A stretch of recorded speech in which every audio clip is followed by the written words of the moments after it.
आज की हमारी यह खास पेशकश में आपका स्वागत है। आइए आज हम आपको मिलवाते हैं अहमदाबाद के जर्नलिज्म इंस्टीट्यूट के छात्रों से। और जैसा कि आप जानते हैं कि गुजरात में चुनावी ब्यूगल बज चुका है और दोनों प्रमुख पार्टियां अपनी ओर से विकास के दावे कर रही है, तो कहीं ना कहीं चुनावी वादों की जड़ियां बरस रही है। ऐसे में देखना यह होगा कि आज का जो युवा वोटर है गुजरात का, वो आखिरकार क्या मानता है।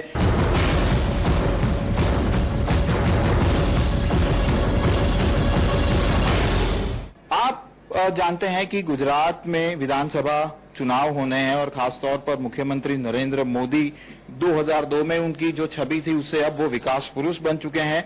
क्या मानते हैं आप, कैसे देखते हैं मुख्यमंत्री के तौर पर आप उनको? आप मानते हैं कि वो विकास पुरुष हैं? डेफिनेटली एक और से देखा जाए तो उन्होंने बहुत सारा विकास किया है। और जहां तक शहरी पॉइंट ऑफ व्यू से देखा जाए तो हम अहमदाबाद में रहते हैं, पूरा अर्बन एरिया है यहाँ पर, तो एक कहीं ना कहीं अर्बन लोगों को बहुत ही फायदा हुआ है as far as concern the infrastructure, safety purpose और बहुत सारे इश्यूज है। वो सभी तरीके से अगर देखा जाए तो विकास ग्रो हुआ है, डेफिनेटली ग्रो हुआ है। तो विकास तो इस बार मुद्दा है ही है।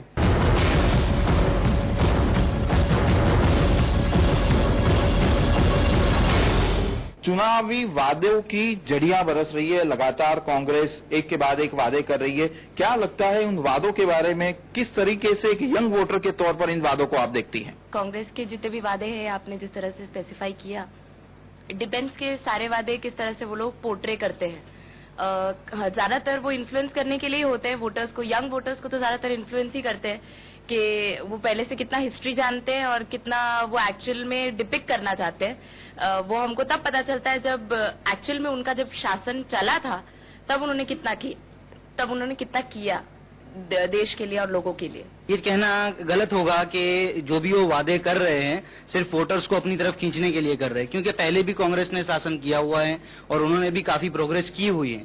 तो सारे जो वादे हैं वो सिर्फ ऐसे ही है, वे हम नहीं कह सकते। क्या आप मानते हैं कि गुजरात में विकास हुआ है? और खासतौर पर अगर बात की जाए मुख्यमंत्री नरेंद्र मोदी की, तो 2002 में उनकी जो छवि थी वो आज 2012 में बिल्कुल बदल चुकी है। एक हार्डकोर हिंदुत्व के पोस्टर बॉय के बाद अब वो विकास पुरुष बन चुके हैं। कैसे देखते हैं आप मुख्यमंत्री नरेंद्र मोदी की इस छवि को? नहीं, डेफिनेटली नरेंद्र मोदी जी ने काफी विकास किया है। हम किसी भी सेक्टर में देखें, एंटरटेनमेंट सेक्टर में देखें तो उस तरफ भी विकास हुआ है। जैसे वाइब्रेंट वगैरह के प्रोग्राम उन्होंने चालू किए हैं। फ्लाईओवर की बात करें, सीएनजी आने की वजह से जो पॉल्यूशन हो रहा था वो भी कम हुआ है। एवरी सेक्टर में उन्होंने विकास तो किया ही है। अभी मेट्रो प्रोजेक्ट भी वो ला रहे हैं। मतलब एवरी एंगल में उन्होंने विकास तो किया है। मतलब उनकी जो विकास की छवि है वो डेफिनेटली बहुत सही है। कांग्रेस के पहले भी शासन था, जब पहला शासन था तभी भी उन्होंने बड़े बड़े एजुकेशनल इंस्टीट्यूट्स गुजरात में स्थापित किए थे, जैसे कि IIM है, सेप्ट है। तो लगता तो है कि अगर कांग्रेस आती है तो डेवलपमेंट जरूर होगा, पर मोदी जी बहुत स्ट्रांग टक्कर दे रहे हैं। आपको क्या लगता है, आप क्या चाहती है? आप यंग वोटर हैं, आपके मन में क्या चल रहा है अभी कि किस तरीके से आप आपके मताधिकार का उपयोग करेगी? अगर करूंगी तो जरूर ज्यादा फेवर तो मोदी जी का ही रहेगा, क्योंकि कंपैरेटिवली मोदी जी ने ज्यादा ग्रोथ की है। भले कांग्रेस करती, ऐसा नहीं कह सकते कि नहीं करती, पर वो उनके वादे जैसे कि अभी घर का घर योजना थी वगैरह थी, तो अब देखते हैं कि कितना। मेरा एक ओपिनियन वो है कि ग्रामीण विकास में अगर देखा जाए, जितना अहमदाबाद और जितना मेट्रोपॉलिटन सिटीज में विकास हुआ है उतना ही नेगेटिवली वहां पे हुआ है, क्योंकि वहां पे कुछ हुआ ही नहीं है। डांग की बात अगर की जाए तो वहां पे गुजरात का वो इलाका है जहां पे ट्राइबल लोग रहते हैं। वो लोगों को मीडिया, कम्युनिकेशन, टेक्नोलॉजी वो कुछ पता ही नहीं है। Still they are not aware of this things. तो अभी ये बात तो बहुत ही इंटरेस्टिंग रहेगी कि वो लोग अर्बन में विकास कर रहे हैं तो रूरल में क्यों नहीं हो रहा है विकास। हाँ, सड़कें और वो सब बात है, मगर वो देखना पड़ेगा कि वो किसकी योजना थी, सड़कों बनाने की और फिर कृषि विकास, वो देखा जाए तो।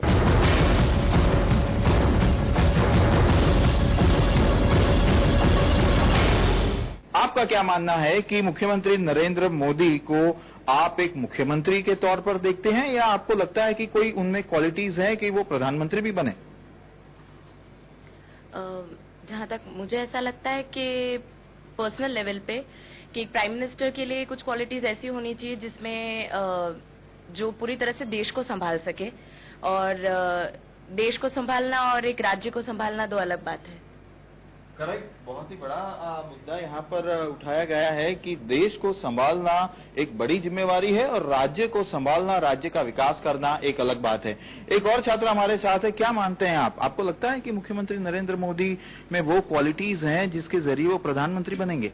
जी हाँ है, क्योंकि मुझे ऐसा लगता है कि है, क्योंकि जिस तरह से उन्होंने गुजरात को संभाला है, गुजरात में इतना डेवलपमेंट किया है, सेफ्टी मेजर्स देखे या फिर इंफ्रास्ट्रक्चरल मेजर्स देखे, सब में उन्होंने काफी अच्छा किया है। तो अगर इंडिया उनको, होल इंडिया अगर उनको चांस दे तो वो वहाँ पे भी खुद को अच्छा प्रूव कर सकते हैं।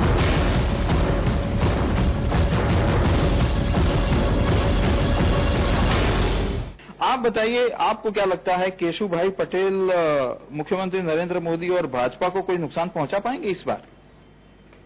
केशुभाई ने कोई आइडिया नहीं लगता है ऐसा कि केशुभाई पटेल नुकसान पहुंचा पाएंगे, ऐसा नहीं लगता। आपका क्या मानना है? हाँ, मेरा नाम राहुल पटेल है। मैं जब तक मानता हूँ कि गुजरात की प्रजा जातिवाद में मानती नहीं है, मैं भी पटेल हूँ, लेकिन ऐसा नहीं है कि केशु बापा ने जो नई पार्टी बनाई है गुजरात परिवर्तन पार्टी, और लोग बोल रहे हैं कि पटेल की पार्टी है। पटेल की पार्टी ऐसा कुछ नहीं होता है। गुजरात के पटेल लोग है सबसे ज्यादा, जो पटेल जिसको वोट देंगे उनकी ही सरकार बनने वाली है। वो इसमें कोई भेद नहीं, वो इसमें कोई बेमत नहीं है। तो पटेल ऐसा को पटेल को कोई देखेगा नहीं कि केशु बापा ने पटेल है इसीलिए, लेकिन जो गुजरात के सबसे ज्यादा पटेल वो बुद्धिशाली लोग हैं, तो वो लोग विकास के मुद्दे पे, डेवलपमेंट के मुद्दे पे वोट देंगे, इसमें कोई बेमत नहीं है। और मेरा स्पष्ट मानना है कि मोदी ने डेवलपमेंट किया है तो इसमें मोदी फिर से आएगा और हैट्रिक मारने वाला है, इसमें कोई बेमत नहीं है। बिल्कुल। तो यहाँ पर हमारे पास एक पटेल कम्युनिटी के भी एक छात्र मौजूद है। उनका साफ तौर पर कहना है कि ऐसा बिल्कुल नहीं है कि केशुभाई पटेल के साथ पटेल कम्युनिटी पूरी तरीके से। आपसे मैं एक दूसरा सवाल करना चाहूंगा कि क्या आप मानते हैं कि जिस तरीके से केशुभाई पटेल ने अपना एक अलग चौका रचा है, खासतौर पर एक अलग तरीके से वो एक अलग पार्टी बनाकर मैदान में उतरे हैं, तो आप क्या मानते हैं कि पटेल कम्युनिटी, एक जो सबसे बड़ी कम्युनिटी है, सबसे बड़ा वोट बैंक है, उसको तोड़ पाएंगे? क्योंकि कहीं ना कहीं लेउआ और कड़वा पाटीदार समाज के बीच में एक रिफ्ट चल रहा है और उसका फायदा कहीं ना कहीं आपको ऐसा नहीं लगता कि इस बार कांग्रेस उठा जाएगी इस रिफ्ट में? नहीं, मेरा पक्का मानना है। अब पहले जो पॉलिटिशियन थे वो कड़वा और लेवा पटेल को लड़ाते झगड़ाते थे, लेकिन अभी पाटीदार समाज आप देख सकते हो पिछले 2 साल में वो सूरत में वो लड्डू बनाया था, और सभी को पाटीदार में ऐसा रहा नहीं कि कड़वा लेवा कुछ भी अब भेद मिटा दिया है। अब नई जनरेशन आ रही है तो नई जनरेशन ओनली सिर्फ पाटीदार, चाहे खोडियार माँ के संतान हो या उमिया माँ के संतान हो, लेकिन सिर्फ पाटीदार की समूह के भावना से पटेल समाज का डेवलपमेंट हुआ है। और पटेल समाज गुजरात में सबसे ज्यादा डेवलपमेंट किया है, और पूरे भारत में, पूरे फॉरेन में आप चले जाओ तो पटेल समाज ही दिखता है। जहां पटेल कोई दुनिया के कोई भी कोने में चले जाओ पटेल ही दिखता है। और पटेल कम्युनिटी पाटीदार के तौर पे रहेगी, लेवा पटेल या कच्छ पटेल या कड़वा पटेल ऐसा कुछ नहीं रहेगा। नरेंद्र मोदी को चुनौती थोड़ी बहुत है, मगर मैं इसके साथ सहमत नहीं हूं कि सब पटेल मिलजुल गए हैं। पटेल, सौराष्ट्र के जो पटेल है, आपने कड़वा और लेवा की बात करी, मगर उसमें जो सौराष्ट्र के पटेल है वो डेफिनेटली केशु बापा को हेल्प करेंगे। और वो अभी भी वो माइंडसेट में है कि वो लोग कास्टिज्म को देखे। अभी ऐसा देखा जाए कि कई सारे जो युवा मतदाता है पटेलों में, वो पाटीदार को देख करके चलते हैं, मगर जो 40 और 50 के 60s के आसपास के लोग हैं पाटीदार में, मेल फीमेल, वो लोग तो कड़वा लेवा देखेंगे ही देखेंगे, उसमें तो कोई शक नहीं है। तो नेक्स्ट जनरेशन, जो जहां तक युवा की बात है, तब हम नकारा सकते हैं। और वो जो वर्ग है 60-50 वाला, वो बहुत ही बड़ा है पटेल में, और सौराष्ट्र में देखा जाए तो बहुत सारा। तो कहीं ना कहीं ये टक्कर तो बनेगी, यानी कहीं ना कहीं ये टक्कर बनेगी। आपके पॉइंट ऑफ व्यू से आपके ही मित्र डिफर कर रहे हैं, क्या जवाब देंगे? हाँ, मैं लेकिन मानता हूँ, लेकिन नई जनरेशन आ रही, नई जनरेशन तो पाटीदार समझ रही है, लेकिन अभी समाज में नया परिवर्तन का पवन आया है, तो इसीलिए वो 50 साल का हो या 70 साल का हो, पटेल समाज हमेशा इंटेलेक्चुअल है, इसीलिए वो कभी नाती को कभी प्राधान्य दिया नहीं है। वो पिछले 17 सालों से भाजपा के साथ है और भाजपा के साथ ही रहेगा। मेरा डेफिनेटली विश्वास है, मेरे विश्वास के साथ कह सकता हूँ, वो डेवलपमेंट को ही दिखता है, वो ज्ञाति जाति को मैं कभी भी पड़ेगा नहीं। आप क्या ये मानते हैं कि आपने ही अभी इस बात का जिक्र किया था कि खोडियार माता और उमिया माता, तो भगवान के नाम पर इस वोट बैंक को बांटने की कोशिश की जा रही है, ऐसा आपको नहीं लग रहा है?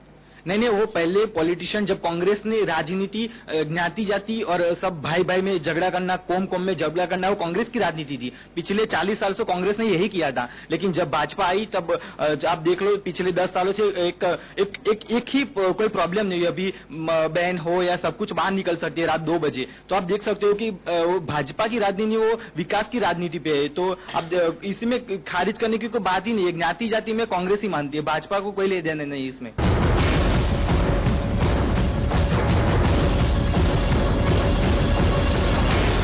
2002 के दंगों के जो दाग है या तो दंगों का जो साया है वह लगातार मुख्यमंत्री नरेंद्र मोदी के पीछे रहा है। और इस बार भी कहीं ना कहीं यह जो सारी बातें, क्योंकि हाल ही में दंगों के जो मामले चल रहे थे उसके वर्डिक्ट आए हैं और कहीं ना कहीं बड़े नेताओं को भी उसमें सजा का ऐलान किया गया है। आइए इन युवाओं से जानने की कोशिश करते हैं कि आखिरकार यह छात्र क्या मानते हैं कि 2002 के दंगों का उपयोग कहीं ना कहीं मुख्यमंत्री नरेंद्र मोदी ने अपनी सत्ता को कायम रखने के लिए किया था और सत्ता मिल गई उसके बाद वो भूल गए अपने पुराने कमिटमेंट को।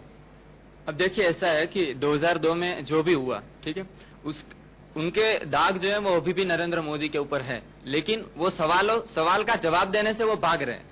वो बोल रहे थे कि मैंने ऐसा कुछ नहीं किया, ठीक है, लेकिन कोर्ट ने जो फैसला सुनाया उसके ऊपर से सबको पता चला, पूरे गुजरात ने देखा, पूरे देश ने देखा। डेफिनेटली दागदार तो मानते ही हैं, क्योंकि जैसे इसने बताया कि उसी की पार्टी के अगर कोई एक शख्स को इतनी बड़ी सजा मिलती है या इतना बड़ा कांड हो जाता है पूरे गुजरात में, और अभी 10 साल हुए उसको, फिर भी हम भूले नहीं, आज भी हम उसी की चर्चा कर रहे हैं। तो कहीं ना कहीं वो एक बहुत ही बड़ा इश्यू है और उसका जो जवाब कोई एक मुख्यमंत्री नहीं दे पा रहा है तो हम पुलिस से तो मांगने वाले नहीं है उसके जवाब। और अगर मुख्यमंत्री बता देता है तो फिर वो उसकी ट्रांसपेरेंसी दिखती है कि हाँ दिस इज क्लियर, तो उनको बताना ही पड़ेगा, उनको क्लियर करना ही पड़ेगा। और सही बात है आपकी, अगर पीएम पे उनको जाना है तो ये 2 जवाब हो तो देने ही पड़ेंगे उनको। कोई भी ऐसा नहीं होता है कि उनकी मिनिस्टर जाए मायाबेन कोडनानी या बाबू बजरंगी जा सकते हैं यार, कोई भी कांड हो गुजरात में, इसीलिए वो भी सीएम जिम्मेदार होता है, आप नहीं बोल सकते हो, क्योंकि कोर्ट ने भी ये क्लीन चिट दे दी है। और गुजरात के सारे अभी आप देख सकते हो जो पेटा इलेक्शन हुए है कई कॉन्स्टिट्यूंसी का, तो इसमें भी मोहम्मदियन ने वोट दिया है। आप कॉर्पोरेशन में समझ लो, पार्लियामेंट की इलेक्शन आती है, मोहम्मदियन भी साथ है। अभी मोहम्मदियन को भी इलेक्शन की चुनाव के लिए टिकट दी थी मोदी ने। तो आप देख सकते हो सद्भावना मिशन, वो भी बहुत ही अच्छा सक्सेसफुल हुआ। अहमदाबाद में 3 दिन का सद्भावना और पूरे गुजरात में 26 डिस्ट्रिक्ट और 7 शहरों महानगर पालिका में सभी जगह सभी सारे लोग उमड़ पड़े सद्भावना मिशन में। सद्भावना मिशन से उनको मिल गई थी कि गुजरात की जनता का दिल जीत लिया है उन्होंने, इसीलिए उनको क्लीन चिट जनता की तो मिल ही गई है। और सारे अभी इसमें कोई दिक्कत कोई बेमत नहीं है। 2014 में नरेंद्र मोदी पीएम बनेंगे, इसमें कोई भी हिम्मत नहीं, मैं पक्का छाती ठोक के बोल सकता हूँ। यानी कि यह जो पटेल कम्युनिटी है वो पूरी तरीके से कहीं ना कहीं मुख्यमंत्री नरेंद्र मोदी के साथ एक छात्र के तौर पर यहां पर नजर आ रही है। और उनका साफ तौर पर कहना है कि कोर्ट के साथ साथ गुजरात की जनता ने भी गुजरात दंगों के मामले में नरेंद्र मोदी को क्लीन चिट दे दी है। और शायद यही वजह है कि आने वाले 2014 के लोकसभा चुनाव में वो मुख्यमंत्री नरेंद्र मोदी को एक प्रधानमंत्री के तौर पर भी देखते हैं।